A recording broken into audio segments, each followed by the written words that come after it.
Ottawa declines Boeing's bid to replace Canada's aging fighter jet fleet, while most of the used fighter jets bought by Canada are still not in service.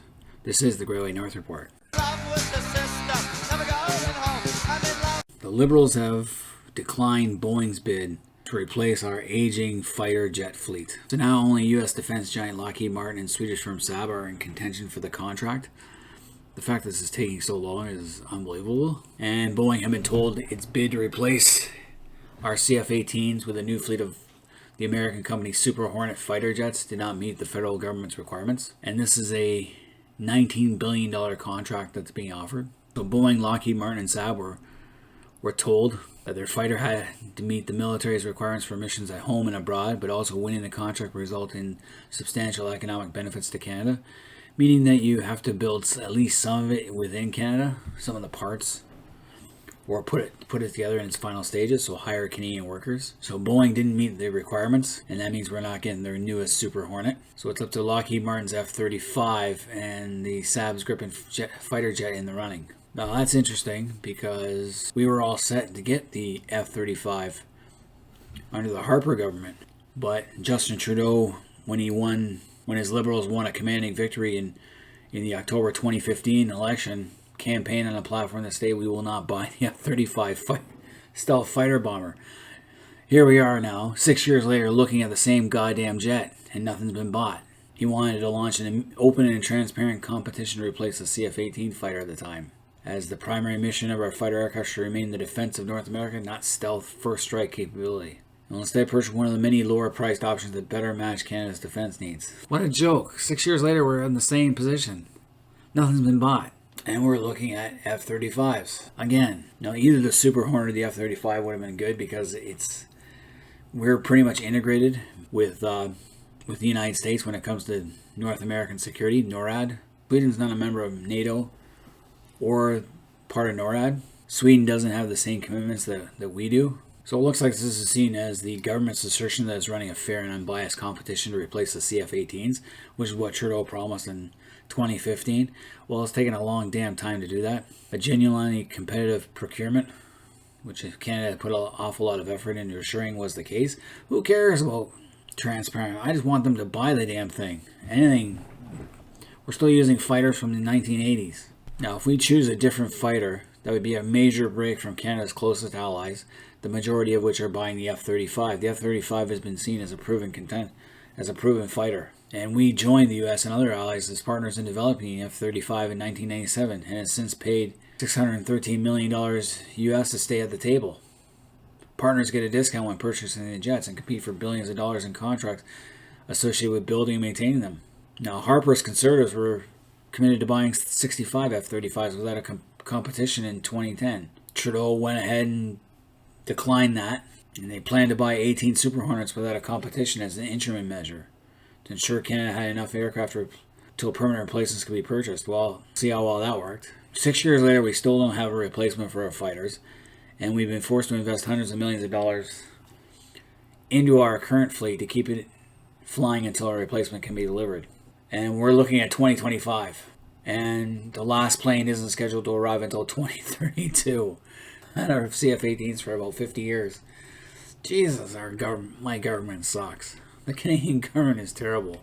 So we're spending hundreds of millions of dollars to keep the CF-18s fighting fit. It sounds like our Sea King helicopters. How long do we keep those for, and how much do they cost to keep one in the air? So currently, we have 76 CF-18s, and we've gotten 18 more second-hand Australian F-18s, of which 36 of those, and the entire Australian ones, will get full upgrades. It's just like our Navy. We're continually upgrading ancient, by today's standards, equipment in order to try and save a few bucks here, but really it costs us more down the road. So we're doing this to ensure that we still have a fighter while we're waiting for replacement jets, which were originally expected years ago.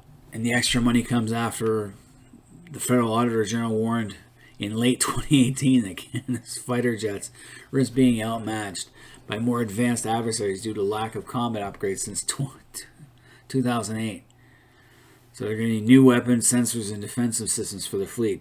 Basically, our CF-18s can fight third world countries. Against second world countries, we're going to have a little bit harder time. And against the top dogs, we haven't got a chance. So Royal Air Force Commander Lieutenant General Meisinger estimated the added cost will be around $800 million, which is on top of the $3 billion the government has already set aside to extend the lives of the CF-18s and purchase 18 second-hand fighters from Australia. Upgrading fighter aircraft is nothing new, but when we're using fighters from the 1980s, it's time to replace the whole damn thing and do it quickly.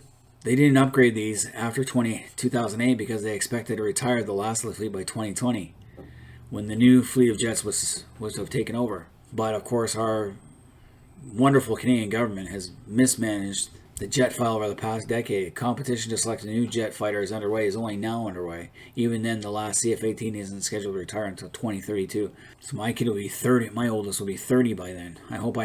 Jesus. So which brings us to most of the used fighter jets that we bought from Australia are still not in service. This was a year ago and is still true today, as they need major radar upgrades and are expected to take up to 5 years. So the 18 CF-18s we bought from Australia, most of them aren't even going to be up in the air until 2025. Now this article is from a year ago, but only 3 of the 7 that we had back then have been integrated in the Air Force so far. And we just got the last of them over the summer. We bought these 18 planes 3 years ago, and we just got the last one last summer. So it took 3 years to get 18 planes, and we're going to keep these flying until 2032. Just unreal how our government works. Unbelievable. We did the same thing with our Sea King helicopters. Used them for years. We're doing the same thing with our frigates. It's taking forever to replace those. Main battle tank. Time for an upgrade there. Across the board, we need an upgrade. So here we go. We're using the CF-18, which was a good fighter in its day. It's a fighter attack jet. 1982 is when it was first built. We currently have 76 in service, and we've had a total of 138. So 20 have been lost in accidents, 41 have been retired. We bought 18 Royal Australian Air Force F-18s being delivered as an interim measure, increasing the fighter strength to 94 aircraft. Well, that 18, how many are actually in the air now? Most of them are sitting on the ground waiting for upgrades. And we only have 2 air bases that handle fighters. 3-wing Bagotville in Quebec and 4-wing Cold Lake in Alberta. So there's nothing in Comox and nothing in Greenwood or Shearwater or in Gander or in Goose Bay. Unreal how we work. Why are we getting some Royal Australian Air Force F-18s? Because they went with the F-35. They've already purchased theirs. Yep, you look at theirs, the Australians, they still have some F-18s in the air. But they also have the Super Hornet, the FA-18E, and they also have the F-35 Lightning. They have an AWACS. I don't even think Canada has an AWACS. So they've got new planes already. Why can't we get new planes? Why is Australia different than Canada? When Australians want to get something, they get it. Here we are still haggling over little details instead of getting something done. Just mind-boggling how the mind of the Canadian government works when it comes to replacing our military. We'd rather spend $6 billion in foreign aid than spend $6 billion fixing our military and letting things slide. Not much Canada can do if the Russians decide to come over the North Pole. That's for sure. Americans will have to bail us out. Any Canadians out there, let me know what you guys think of the fighter jet fiasco here. What should we have done? And which bid should we go with? Should we go with the Swedes, who I don't even know what fighter they use?